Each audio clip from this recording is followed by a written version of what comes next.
우리 믿는 사람들이 갖고 있는 최고의 은혜가 있다는 건 소망이 있다는 겁니다. 꿈이 있다는 것이죠. 이스라엘 백성이 40년간 광야에서 그들이 살고 있었지만 그들에게는 가나안 땅이라는 소망이 있었습니다. 늘 가나안 땅을 생각하면서 그들이 견디고 또 그것을 지냈습니다. 우리에게 또 천국의 소망이 있죠. 여러분, 천국의 소망이 있습니다. 가나안 땅은 하나님이 주시는 젖과 꿀이 흐르는 땅입니다. 그런데 문제는 그 땅에 들어가기 위해서는 그 전에 통과해야 될 시련이 있다. 그게 뭐냐면 바로 요단강을 건너야 됩니다. 반드시 요단강을 건너야 됩니다. 그러니까 젖과 꿀이 흐르는 땅인데 그 땅에 들어가려면 요단강을 건너야지만 들어갈 수가 있습니다. 기독교는 요단강을 해석할 때 두 가지로 해석하는 거예요. 첫 번째는 죽음에 들어가는 관문, 이렇게 우리가 해석을 합니다. 며칠 전에 지난주에 저희 어머님 기일이 있었어요. 그래서 저희 가족이 추모 예배를 드리는데 사실은 저희 가족 그래봤자 저희 인도네시아에 있고 또 제 여동생 미국에 있고 이러니까 떨어져 있잖아요. 같이 모여서 예배를 못 드려서 고민하다가 저희 가족만 모여서 예배 드리고 그거를 촬영을 했어요. 유튜브로 올려드리고 이제는 참 별의별 걸 다 배워가지고 여러분 기독교 이름 되게 중요합니다. 추도 예배 아닙니다. 추모 예배입니다. 원래 기독교는 제사 안 지나죠. 옛날 천주교가 우리나라에 처음 들어와서 제사 때문에 제사 거부하다가 많은 사람들 순교를 했어요. 그런데 후에 나중에 천주교는 입장이 바뀌었습니다. 천주교는 제사를 허용을 했어요. 그러니까 보통 우리가 그렇게 얘기한다니까요. 야, 참 나중에 천국에 가서 한국에 제사 때문에 순교한 사람들하고 그 다음에 제사 지내다가 간 사람을 천국에 만나면 서로 뭐라고 얘기할까? 기독교는요 제사 안 지냅니다. 그 대신 우리는 예배를 드리죠. 예배 하나님께 드립니다. 추도 예배 아닙니다. 추도라는 것은 슬픔을 상징해요. 슬픔이 아닙니다. 추모. 우리가 그리워하고 기억하면서 하나님께 감사로 예배드리는 추모 예배입니다. 추모. 저희가 추모 예배를 드리는데 찬송가 606장을 불렀어요. 606장 부르는데 거기에 그런 가사가 나오잖아요. 며칠 후 요단강 건너가 만나리. 요단강이 나온다는 게 요단강. 기독교는요 요단강이 뭐냐면 천국에 가기 전 우리가 죽음, 그렇죠? 그 건너는 강, 그게 요단강이라고 생각을 했습니다. 그런가 하면 또 하나 우리 기독교인들이 가지고 있는 요단강에 대한 아주 중요한 한 가지 의미는 뭐냐면 하나님 주시는 축복으로 들어가는 관문. 축복의 땅 가나안 땅으로 들어가기 위해서 반드시 건너야 되는 것 요단강. 그러니까 못 건너면 축복은 없어요. 가나안은 없어요. 여호수아와 이스라엘 백성에게 새로운 약속, 하나님이 주실 새로운 복, 가나안에 들어가는 관문이 바로 요단강이었습니다. 그러니까 어떻게 보면 장애물이기도 하고 마지막 시련이기도 하고 그리고 또 마지막 이제 축복에 들어가는 문이기도 합니다. 여호수아 3장 15절 말씀에 보면은요, 요단이 곡식 거두는 시기에는 항상 언덕에 물이 넘치더라 이렇게. 그러니까 물살이 센 큰 강물이었습니다. 그러니까 그 요단강을 건너야 됩니다. 200만 이스라엘 백성들을 거느리고 이 요단강을 건너야 됩니다. 그런데 그 요단강을 건너는 건 사실은 불가능합니다. 그 중에는 노인도 있고 어린아이들도 있고 여자들도 있고 배가 있는 것도 아니고요. 광야에서 40년간 지금까지 헤매다가 온 그런 이스라엘 백성들입니다. 그러니까 이스라엘의 최대 시련, 그런데 마지막 시련이기도 합니다. 인생에서 우리가 한 번쯤은 이런 체험을 합니다. 요단과 같은 그런 시련의 강 앞에 섭니다. 우리가 어떻게 건널 수 있을까? 그런데 오늘 우리가 말씀을 보면 이스라엘은 건너갑니다. 어떻게 건너가? 우리 한번 1절 말씀 한번 읽어볼까요?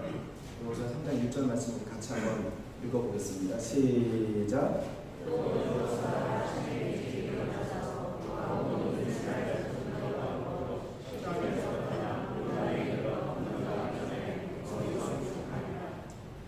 강을 건너기 위해 준비합니다. 준비하면서 오늘 1절은 그것으로 시작해요. 여호수아가 아침에 일찍 일어났다.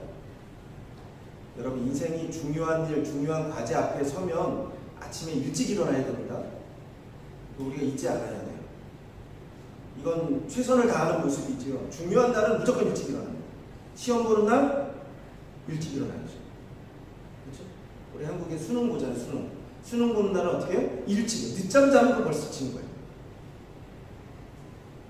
군대 가는 날은요? 일찍 일어나요. 사실 일찍 일어나는 게 아니라 밤에 잠도 못 자요. 결혼하는 날 일찍 일어나셨죠?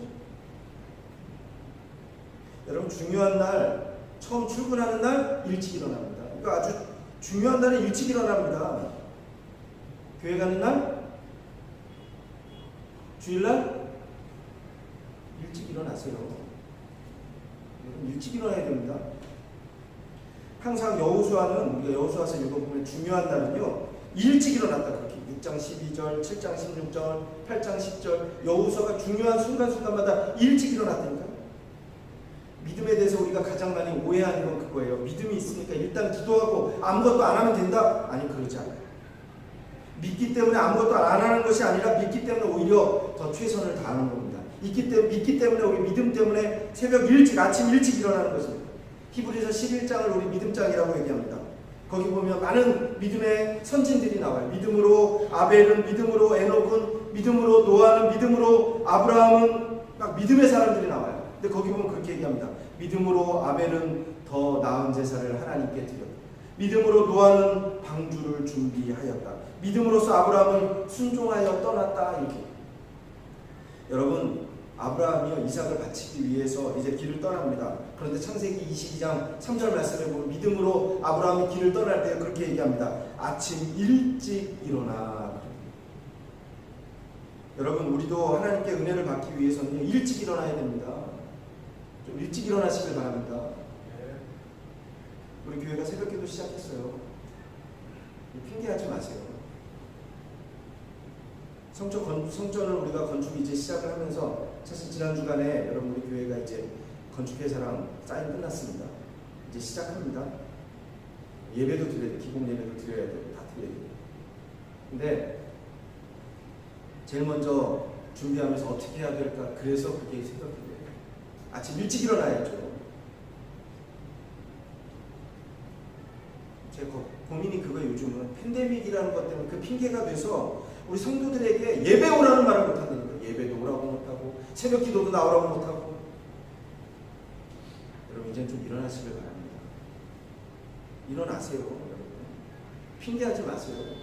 자녀들 위해서 좀 어제 제가 세미나에 참석을 했어요. 이제는 요즘은 모든 세미나도 다 줌으로 한다니까. 인터넷으로. 제가 세미나 참석했어요. 거기 보는데 요번에 세미나 주제가 뭐냐면 Z세대를 위한 선교예요. Z세대. 혹시 Z세대 들어보셨어요? 못 들어봤습니까? X세대 들어보셨어요?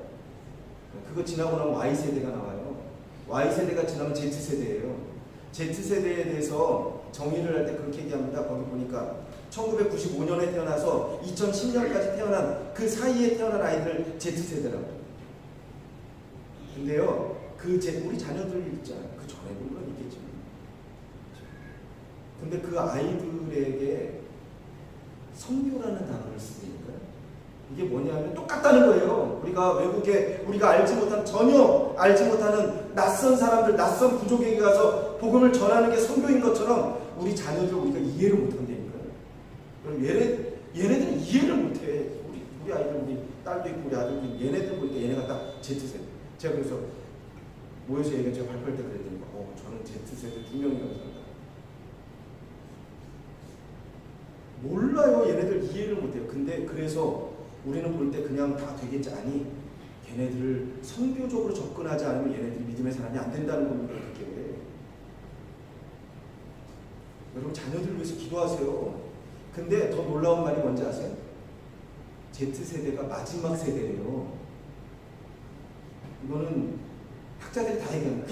그런 거 더 이상 세대가 없나? 아니, 그 뒤에는 아예 공동적인 어떤 공동체성 자체가 없는 각각의 사람들이 된다는 겁니다. 그 다음 세대는. 그래서 이름을 붙일 수도 없다 그렇게 봐요. 여러분 참 어려운 시대를 살아갑니다. 우리 자녀들이 이제 제대하고 군대 가고 다 어려워요. 학교 가도 어려워. 얘네들은 그렇죠? 학교 가도 학교에서 수업을 하지 못해 지금 우리 아이들은. 대학으로 들어갔는데도 불구하고 얘네들은 대학이 뭔지도 몰라요. 요즘은요 취업하기도 너무너무 힘들어요. 요즘은 결혼하기도, 우리 장로님 참 결혼식 잘 시키고 왔어요. 결혼하기도 너무너무 힘든 거 아시죠? 지금 팬데믹으로 인해가지고 점점점 또 이제 4차 대유에 몇 명이 모이는 것을 지금 허용할지 몰라. 이제는 참 어렵다. 요즘 우리 자녀들은요 다 어려워. 다. 학교 가는 것도 어렵고 군대 가는 것도 어렵고 군대 가는 것도 줄 서 있는 거 아세요? 군대 가고 싶어도 군대 못 간대 이제. 여러분 일찍 일어나야 됩니다. 예수님께서 회당장 야이로의 딸을 살리기 위해서 죽었을 때 가셨어요. 딱 한마디 하신 거 아세요? 달리다 쿰 부르셨어요. 쿰 일어나라. 소녀야 일어나. 오늘 우리 교회가 일어나기를 간절히 소원합니다. 여러분들이 빨리빨리 아침 일찍 일어나길 바라요. 제가 고민이 되니까 이제는 교인들이 안 나오니까 새벽 기도도 이렇게 찍어서 올려야 될까 이제 실시간으로. 그럼 집에서 핑계 못하고 새벽에 일어나 기도할까요?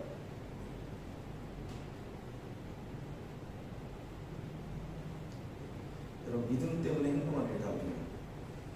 믿음의 장은요 행동의 장이다 그렇게 얘기합니다. 행동하는 것입니다. 믿음은 불가능 앞에서 최선을 다하는 것입니다. 아침 일찍 일어나시길 바랍니다.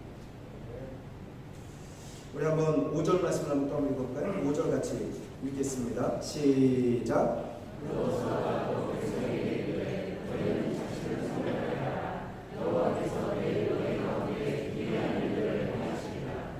두 번째로 오늘 요단강 건너기 위해서 준비해 있던 게 뭐냐면 자신을 성결하게 하라. 참 상식적이지 않은 명령입니다. 엉뚱한 명령이죠. 강을 건너야 되는데 그런데 우리 모두 성결해야 된다.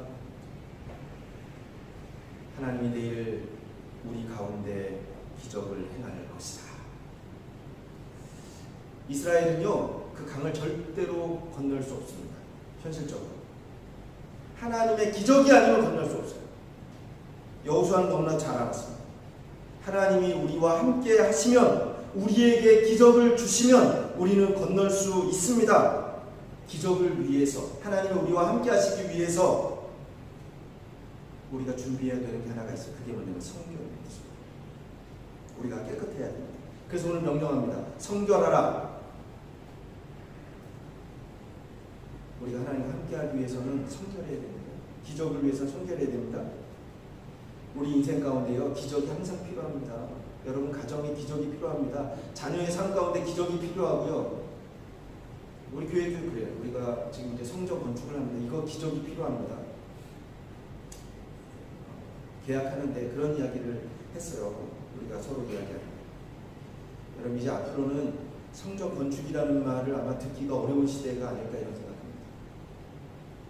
한국 교회도 마찬가지고 인도네시아에서도 마찬가지고.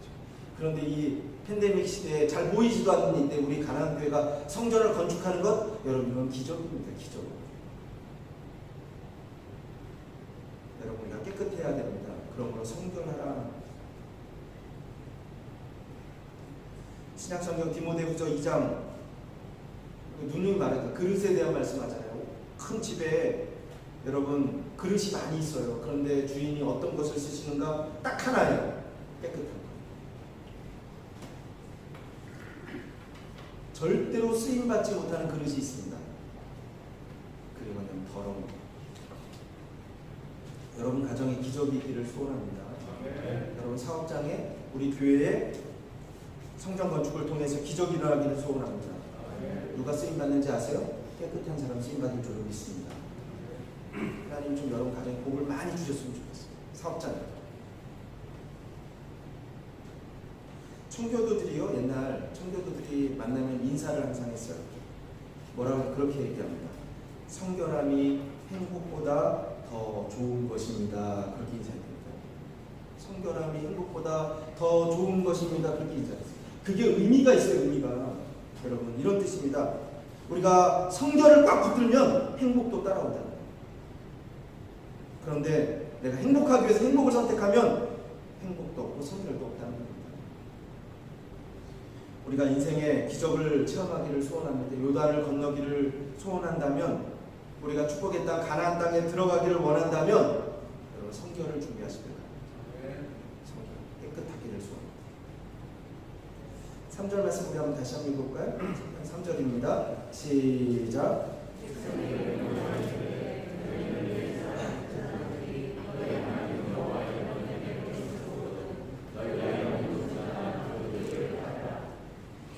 그렇게 말씀합니다. 명령입니다. 언약궤를 보고서 걸어라. 언약궤를 봐라.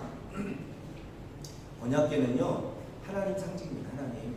이스라엘은 항상 언약궤 먼저 나가고, 전쟁할 때도 언약궤 먼저 나가고, 길을 갈 때 광야에서 언약궤 먼저, 그거 바라보고 따라갑니다. 근데 오늘 말씀은 그거죠. 물속에 들어갈 때, 강을 건널 때도 언약궤 바라보는 거예요. 4절 말씀에 보면은요 이렇게 기록합니다. 그러나 너희와 그 사이 거리가 2000 규빗쯤 되게 하고 그것에 가까이 하지는 말라. 그리하면 너희가 행할 길을 알리니 너희가 이전에 이 길을 지나보지 못하였음이니라 하니라. 그러니까 너희가 너무 가까이 가지는 말라. 너무 가까이 가면 안 돼요. 맨 앞에 있는 사람 볼 수 있죠. 뒤에 있는 사람 안 보인다니까 다 봐야 돼요. 여러분 우리가 성전 건축하고 우리가 요단을 건너기 위해서 우리 교인 전체가 다 볼 수 있기를 소원합니다. 맨 앞에 있는 사람, 목사님만 봐서는 안 돼. 건축위원들만 봐서는 안 됩니다. 뒷사람이 안 보여요. 예전에 그런 기사가 실린 적이 있습니다. 높은 산에 사는 산양들이 집단 자살을 합니다. 집단 자살. 아니 어떻게 동물이 자살을 하는가? 그거 가지고 동물학자들이요 막 연구를 합니다. 이게 참 이상하다. 어떻게 동물이 그것도 집단으로 그렇게 자살을 할까? 결론이 뭔지 아세요? 이겁니다. 산양이요 무리를 지어서 갑니다.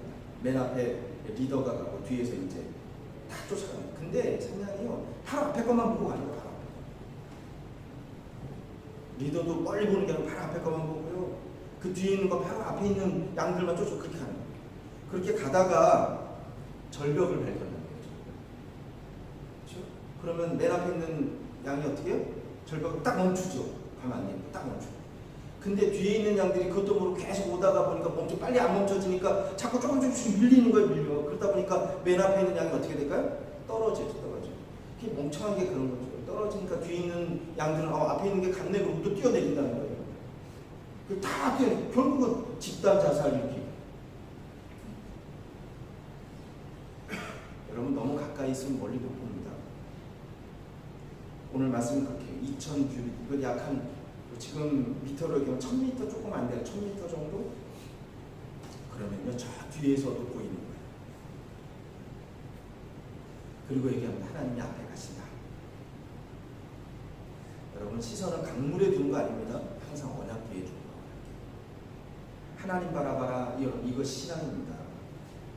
넘실거린 요단강을 바라보면 절대 못 건넙니다. 그러나 하나님 바라보면 건널 수 있어요. 오늘 우리가 믿음은 다른 거 아닙니다. 하나님 바라봅니다. 신앙과 신념은 분명히 다릅니다.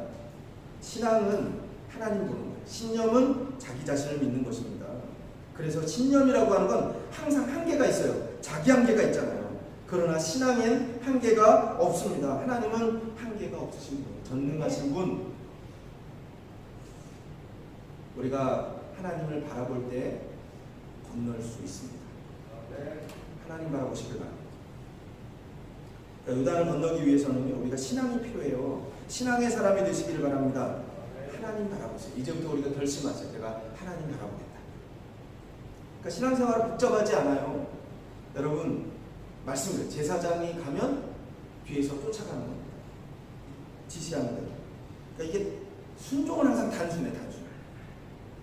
칼빈, 우리가 알고 있는 종교개혁자 칼빈은요 철저하게 성경 중심, 성서 중심의 사람이었다 이렇게 얘기합니다. 가장 대표적인 신학이 여러 가지가 있겠지만 칼빈이 얘기하는 것 중에 하나가 예정론, 우리 구원에 대해서 예정론. 우리에게 지옥과 천국이 이미 예정이 되어 있다. 그런데 이 예정론, 이중 예정이라는 건데 이 이중 예정론은 또 이게 어떤 사람들은 맞다고 얘기하고 어떤 사람은 틀리다. 이게 호불호가 갈려서 많이 이렇게 싸우는 겁니다. 싸우는.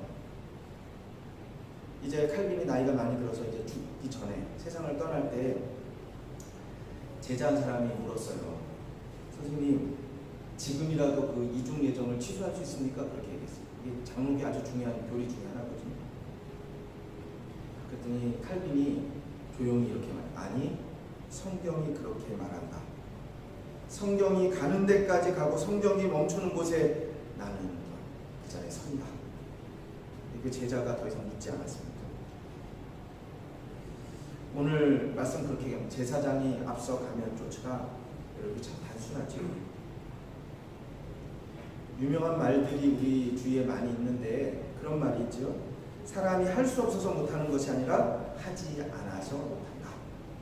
아주 중요한 말입니다. 운전 무서워서 못해. 아니요. 안 하니까 못하는 거야. 모든 일은 하면 할 수 있습니다. 제가 오늘 아침에 일찍 일어나라고 제가 옛날 아침형 인간이라고 하는 책이 있어요. 제가 여러 번 설교에도 이야기를 했는데 한때는 베스트셀러였습니다. 그 책 내용에 보면 이런 내용이 나요. 여기 세상에 살아가는 모든 사람들이 다 아침형 인간은 아니에요. 그리고 사실입니다. 어떤 사람은 아침형 인간도 있고 어떤 사람은 저녁형 인간도 있고 뭐 다 다르겠죠. 그래서 그렇게 얘기하면서 나는 죽어도 아침에 못 일어나 일찍. 나는 죽어도 못해요. 이런 사람들이 있다는 겁니다. 근데 거기 그 책에 보면 그 책 저자가 이렇게 말합니다. 100일 동안만 해봐라. 100일 동안만 해봐라. 그러면 다 할 수 있다. 알고 하는 것이 아니라 하면 알게 되는 것입니다. 오늘 여호와의 법궤를 쫓아라. 그리하면 스스로 무엇을 행해야 할지 알게 될 것이다. 순종은 항상 한 걸음 한 걸음입니다. 스텝 바이 스텝입니다.